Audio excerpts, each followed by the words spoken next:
Okay guys, so nagbaklas tayo. Pakita ko na lang yung pictures kung gaano kadaming binaklas. Ito na natitira. So kakabalik ko na lang yung natitira na lang 1/4%. 1/4%. 30%. Ayan. So itong G1030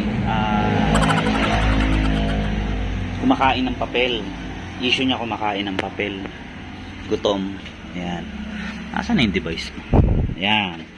So yung cost niya guys, yung area na yan, ayan o. Yung puti na yan, ito yung rolling bar. Tapos yung rolling bar, yung para siyang parang tinatawag natin doon parang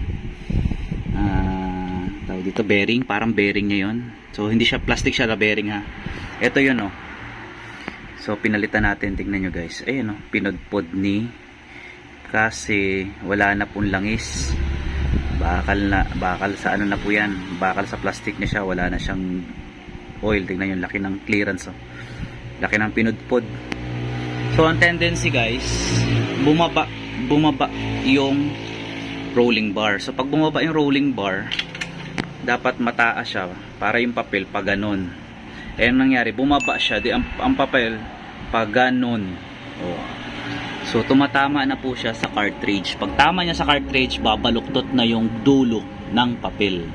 Tapos saka magpe-paper jam, kakainin niya na. So yun yung possible niya guys. Yan, pag nagpe-paper jam. Ayan, laki ng pinudpod. So pinalitan natin siya, nagtest na ako. Ang kamalian ko lang, hindi pala naka-play itong camera ko. Ulitin natin. So yan, nakapag-test na ako. Hindi lang nag-play. Ulitin natin. Sige, colored. Yan. So ganyan guys yung paggagawa. Doon, di ba?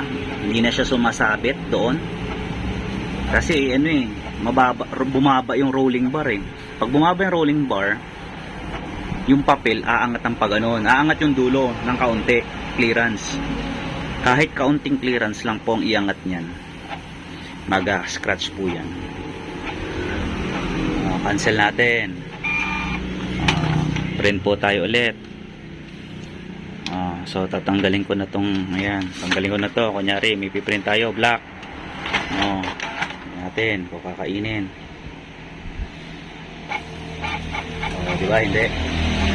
So ganun lang guys. Talagang napaka-hassle lang. Ang daming binaklas. Kasi may lock pa yun. Tapos itong paper guide slide at dami mong tatanggalin tornilyo, iaangat mo siya, tapos yung line tatanggalin mo, may lock pa yan, ititwist mo siya.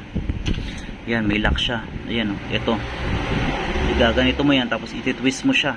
After nun, yung itim, yung puti pala, yung puting na nakaano doon, nakasalpak, yung gear, may lock din po yun. May maliit po siyang, alam nyo yung sa electric pan, yung stopper ng LC, ganun po, tatanggalin nyo rin siya.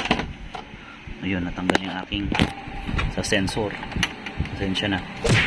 Okay, so ganun lang po guys. So ma'am, okay na po. Pwede na po, back on track na po kayo. Pwede na kayo makapag-print. So maraming salamat guys sa panonood. At alam kong pakita ko na lang yung pictures ng pinagbaklas.